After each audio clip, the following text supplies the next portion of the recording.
Iran കത്തുകയാണ്. വെറും ഒരു രാജ്യം കത്തുന്നതല്ല, ഒരു പ്രത്യയശാസ്ത്രത്തിന്റെ നെടുംതൂൺ തകർന്നു വീഴുന്ന കാഴ്ചയാണ് ലോകം ഇപ്പോൾ കാണുന്നത്.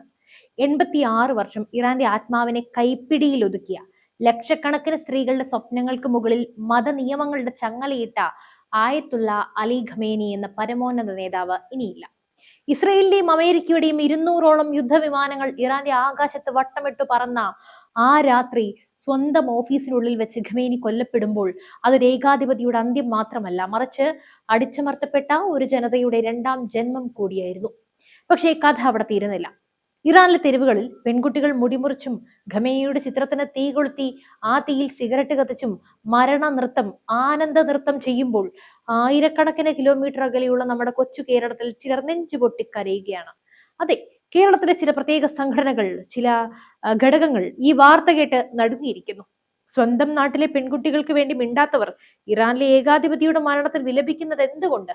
ആരാണ് മോട്ടീഷ്യ ആഡംസ് എന്ന വിളിപ്പേരുള്ള ആ ഇറാനിയൻ യുവതി? അവൾ എന്തുകൊണ്ടാണ് ട്രംപിന്റെ വാക്കുകൾ കടമെടുത്ത് എലിയുടെ അന്ത്യമെന്ന് ഖമേനിയെ വിശേഷിപ്പിച്ചത്? ഇന്ത്യയുടെ സുരക്ഷയെയും സമാധാനത്തെയും ഈ മാറ്റങ്ങൾ എങ്ങനെ ബാധിക്കും? ആരും പറയാത്ത ചില സത്യങ്ങൾ തേടിയുള്ള ഒരു യാത്രയാണിത്. നമുക്കാദ്യം മോട്ടീഷ്യ ആഡംസ് എന്ന ആ പെൺകുട്ടിയിൽ നിന്നും തുടങ്ങാം. അവളൊരു പ്രതീകമാണ്. ലോകം മുഴുവൻ ഇന്ന് ചർച്ച ചെയ്യുന്ന ഒരു വൈറൽ വീഡിയോയുണ്ട്. ഖമേനിയുടെ പടുകൂറ്റൻ ചിത്രം കത്തിക്കുന്ന ആ പെൺകുട്ടി. ആ കത്തുന്ന ചിത്രത്തിൽ നിന്നും സിഗരറ്റ് തീ പകർന്ന് അതിശക്തമായി പുകയൂതിക്കൊണ്ട് അവൾ ക്യാമറയെ നോക്കി ചിരിക്കുകയാണ്. ആ ചിരിയിൽ 47 വർഷത്തെ അടിച്ചമർത്തലിന്റെ പകയുണ്ടായിരുന്നു. ഞങ്ങൾ നിങ്ങളുടെ കുഴിമാടത്തിൽ നൃത്തം ചെയ്യുമെന്ന് ഞാൻ പറഞ്ഞിരുന്നില്ലേ? ഖമേനി കൊല്ലപ്പെട്ട വാർത്ത കേട്ടയുടൻ ടൊറന്റോയിലെ തെരുവിലിറങ്ങി അവൾ വിളിച്ചു പറഞ്ഞ വാക്കുകളാണിത്. സുരക്ഷാ കാരണങ്ങളാൽ അവൾ തന്റെ യഥാർത്ഥ പേര് വെളിപ്പെടുത്തിയിട്ടില്ല. ഇറാനിൽ വെച്ച് അവൾ അനുഭവിച്ച ക്രൂരതകൾ വിവരിക്കാനാവാത്തതാണ്. മതനിയമങ്ങൾ ലംഘിച്ചു എന്ന് ആരോപിച്ച് അറസ്റ്റ് ചെയ്യപ്പെടുകയും ജയിലിനുള്ളിൽ വെച്ച് പീഡിപ്പിക്കപ്പെടുകയും ചെയ്ത ഒരു യുവതി. ഒടുവിൽ തുർക്കി വഴി ജീവൻ പണയം വെച്ച് കാനഡയിലേക്ക് രക്ഷപ്പെടുകയായിരുന്നു അവൾ. അവൾ ചോദിക്കുന്ന ഒരു ചോദ്യമുണ്ട്. കഴിഞ്ഞ 47 വർഷമായി എന്റെ ജീവിതം മരിച്ചതിന് തുല്യമാണ്. എന്റേത് മാത്രമല്ല, ഇറാനിലെ ഓരോ സ്ത്രീയുടെയും. അതുകൊണ്ട് എനിക്കിനി ഒന്നിനെയും ഭയമില്ല. ഇത് അവളുടെ മാത്രം വാക്കുകളല്ല, മറിച്ച് 2022 മഹ്സ അമീനി എന്ന പെൺകുട്ടി ഹിജാബ് ശരിയായി ധരിച്ചില്ലെന്ന് ആരോപിച്ച് പോലീസ് കസ്റ്റഡിയിൽ കൊല്ലപ്പെട്ടപ്പോൾ തുടങ്ങിയ ആ വലിയ ജനരോഷത്തിന്റെ തുടർച്ചയാണ്. ഇറാനിലെ സ്ത്രീകൾ ഇന്ന് ലോകത്തിന് കാണിച്ചു കൊടുക്കുന്നത് ലോകത്തിലെ ഏറ്റവും വലിയ ഫെമിനിസ്റ്റ് വിപ്ലവമാണ്. അവിടെ മതമോ രാഷ്ട്രീയമോ അല്ല, മറിച്ച് ജീവിക്കാനുള്ള അവകാശമാണ് അവർ ചോദിച്ചു വാങ്ങുന്നത്. മോട്ടീഷ്യ ആഡംസ് എന്ന പേര് തിരഞ്ഞെടുത്തതിന് അതിന് പിന്നിലും ഒരു അർത്ഥമുണ്ട്. ആഡംസ് ഫാമിലി എന്ന സിനിമയിലെ ഇരുണ്ട സ്വഭാവമുള്ള കഥാപാത്രമാണിത്. തന്റെ ജീവിതം ഇരുട്ടിലാക്കിയ ഭരണകൂടത്തോടുള്ള പ്രതിഷേധമായിട്ടാണ് അവൾ ഈ പേര് സ്വീകരിച്ചത്. കാനഡയിലെ ഇന്ത്യൻ വംശജരും ഇറാനിയൻ അഭയാർത്ഥികളും ഒത്തുചേർന്ന വലിയൊരു റാലിയിലാണ് അവൾ ഖമേനിയെ എലിയെന്ന് വിശേഷിപ്പിച്ചത്. ഡൊണാൾഡ് ട്രംപ് ഒരിക്കൽ പറഞ്ഞ ആ വാചകം അവൾ ഏറ്റുപിടിക്കുമ്പോൾ അത് പാശ്ചാത്യ ലോകവും ഇറാനിലെ ജനങ്ങളും തമ്മിലുള്ള വൈകാരികമായ ഐക്യദാർഢ്യത്തെയാണ് കാണിക്കുന്നത്. ഇനി നമുക്ക് ആ സൈനിക നീക്കത്തിലേക്ക് കടക്കാം. ലോകത്തെ ഏറ്റവും വലിയ ചാര സംഘടനയായ മൊസാദും അമേരിക്കൻ ഇന്റലിജൻസും സംയുക്തമായി ആസൂത്രണം ചെയ്ത ഒന്നായിരുന്നു ഇത്. ഇറാനിലെ ടെഹ്റാനിലുള്ള പരമോന്നത നേതാവിന്റെ അതീവ സുരക്ഷയുള്ള ഓഫീസ് എങ്ങനെയാണ് തകർക്കപ്പെട്ടത്? റിപ്പോർട്ടുകൾ പ്രകാരം ശനിയാഴ്ച രാത്രി ഇറാനിലെ സൈനിക റഡാറുകളുടെ കണ്ണ് വെട്ടിച്ചുകൊണ്ട് 200 യുദ്ധവിമാനങ്ങളാണ് ഇറാന്റെ അതിർത്തി ലംഘിച്ചത്. ഇതിൽ F-35 സ്റ്റെൽത്ത് ഫൈറ്ററുകളും ഉൾപ്പെട്ടിരുന്നു. ഇറാനിലുടനീളമുള്ള 500 തന്ത്രപ്രധാന കേന്ദ്രങ്ങൾ ലക്ഷ്യമിട്ടായിരുന്നു ആക്രമണം. ഖമേനിയുടെ താമസ സ്ഥലവും ഓഫീസും ലക്ഷ്യമിട്ട് തൊടുത്തുവിട്ട മിസൈലുകൾ സെക്കൻഡുകൾക്കുള്ളിൽ ആ കെട്ടിടത്തെ ചാരമാക്കി മാറ്റി. 86 വയസ്സുകാരനായ അലി ഖമേനിയുടെ മരണം സ്ഥിരീകരിക്കാൻ മണിക്കൂറുകളാണ് എടുത്തത്. എന്നാൽ അതിനേക്കാൾ ഞെട്ടിക്കുന്നത് ആക്രമണത്തിൽ അദ്ദേഹത്തിന്റെ കുടുംബം തന്നെ ഇല്ലാതായി എന്നതാണ്. മകൾ, പേരക്കുട്ടി, മരുമകൻ, മരുമകൾ, ഒരു വംശാവലിയെ തന്നെ ഇല്ലാതാക്കുന്ന തരത്തിലുള്ള പ്രഹരമായിരുന്നു ഇത്. ഇറാനിലെ ഔദ്യോഗിക മാധ്യമങ്ങൾ ആദ്യം ഇത് നിഷേധിക്കാൻ ശ്രമിച്ചെങ്കിലും പിന്നീട് വാർത്തകൾ പുറത്തുവിടാൻ നിർബന്ധിതരായി. ഇറാന്റെ പ്രതിരോധ സംവിധാനമായ S-300 മിസൈൽ ഡിഫൻസ് സിസ്റ്റം എന്തുകൊണ്ട് പരാജയപ്പെട്ടു? ഇവിടെയാണ് സാങ്കേതിക വിദ്യയുടെ കളി. ഇസ്രയേൽ ഉപയോഗിച്ച അത്യാധുനിക ജാമിംഗ് സംവിധാനങ്ങൾ ഇറാന്റെ റഡാറുകളെ നിഷ്പ്രഭമാക്കി കളഞ്ഞു. സ്വന്തം ആകാശത്ത് എന്ത് സംഭവിക്കുന്നു എന്ന് തിരിച്ചറിയുന്നതിന് മുമ്പേ തന്നെ ഖമേനിയുടെ ഓഫീസ് തകർക്കപ്പെട്ടിരുന്നു. ഇതിന് തിരിച്ചടിയായി ഇറാൻ തൊടുത്തുവിട്ട മിസൈലുകൾക്ക് അമേരിക്കൻ സൈനിക താവളങ്ങളെ ഇത്രത്തോളം തകർക്കാൻ കഴിഞ്ഞു എന്നത് ഇപ്പോഴും അവ്യക്തമാണ്. പക്ഷെ ഒരു കാര്യം ഉറപ്പാണ്, മിഡിൽ ഈസ്റ്റിലെ കരുത്തുറ്റ ശക്തിയായ ഇറാൻ ഇന്ന് നേതൃത്വമില്ലാതെ ഒരു കപ്പലായി മാറിയിരിക്കുന്നു. ഇവിടെയാണ് ഇന്ത്യക്കാരെ, പ്രത്യേകിച്ചും മലയാളികളെ അത്ഭുതപ്പെടുത്തുന്ന ഒരു കാര്യം വരുന്നത്.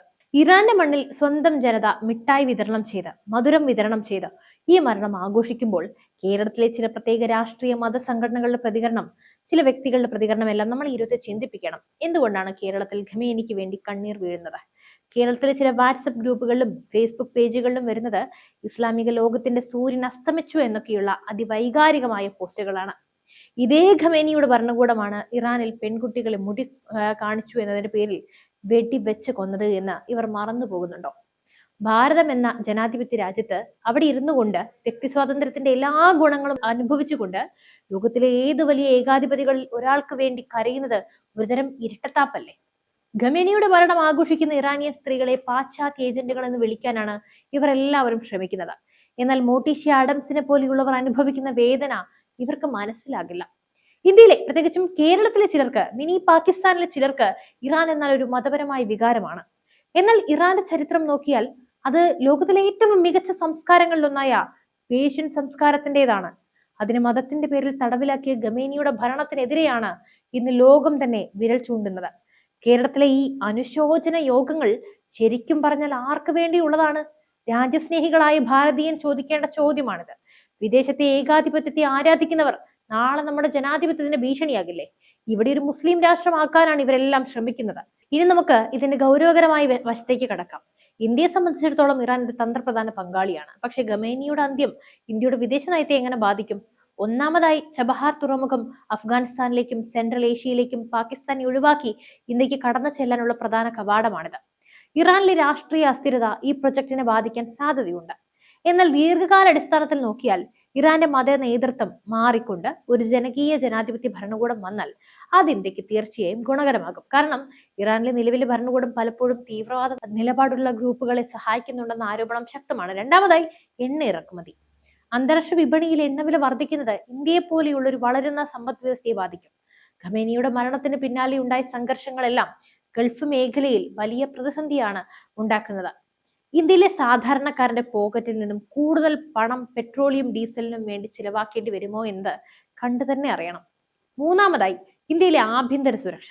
കേരളം പോലെയുള്ള സംസ്ഥാനങ്ങളിൽ ഇറാനിലെ സംഭവ വികാസങ്ങൾ വലിയ ചർച്ചയാകുന്നത് ഇവിടുത്തെ സാമൂഹിക അന്തരീക്ഷത്തെ ബാധിക്കാറുണ്ട്. ഖമേനിക്ക് വേണ്ടി കണ്ണീരൊഴുക്കുന്നവർ ഇന്ത്യയുടെ താല്പര്യങ്ങൾക്കാണോ അതോ വിദേശത്തുള്ള ഭരണകൂടത്തിനാണോ മുൻഗണന നൽകുന്നത് എന്ന് ചോദ്യം ഉയരുന്നുണ്ട്. മോദി സർക്കാർ ഈ കാര്യത്തിൽ വളരെ വ്യക്തമായ നിലപാടാണ് സ്വീകരിക്കുന്നത്. ലോകത്തെ എവിടെയും തീവ്രവാദവും ഏകാധിപത്യവും അവസാനിപ്പിക്കണമെന്നാണ് ഇന്ത്യയുടെ നയം. നമുക്ക് വീണ്ടും ഇറാനിലേക്ക് വരാം. 2022 മഹ്സ അമിനിയുടെ മരണശേഷം തുടങ്ങിയ വുമൻ ലൈഫ് ഫ്രീഡം എന്ന പ്രസ്ഥാനം ഇപ്പോൾ വിജയത്തിലെത്തിയിരിക്കുകയാണ്. ഞാൻ ഭയപ്പെടുന്നില്ല, കഴിഞ്ഞ 47 വർഷമായി എന്റെ ജീവിതം മരിച്ചതിന് തുല്യമാണെന്ന് വിളിച്ചു പറഞ്ഞ ആ വൃദ്ധയുടെ വീഡിയോ നിങ്ങൾ കണ്ടിട്ടുണ്ടാകും. പ്രായഭേദമന്യേ എല്ലാവരും തെരുവിലാണ്. ഖമേനിയുടെ മരണം ഇറാനിലെ ജനങ്ങൾക്ക് ഒരു പുതിയ പുലരിയാണ്. ഹിജാബ് നിയമങ്ങൾ ലംഘിച്ചും പരസ്യമായി മുടിമുറിച്ചും അവർ നേടിയെടുത്തത് അവരുടെ സ്വത്വമാണ്. മോട്ടീഷ്യ ആഡംസ് തന്റെ സിഗരറ്റ് പുകച്ചു തീർക്കുമ്പോൾ അതൊരു രാജ്യത്തിന്റെ അടിമത്തം കൂടി കത്തിയെരിയുന്നതിന്റെ പ്രതീകമായിരുന്നു. ഇന്ത്യയിലെ ജനങ്ങൾ മനസ്സിലാക്കേണ്ടത് ഇതാണ്: ലോകം മാറുകയാണ്.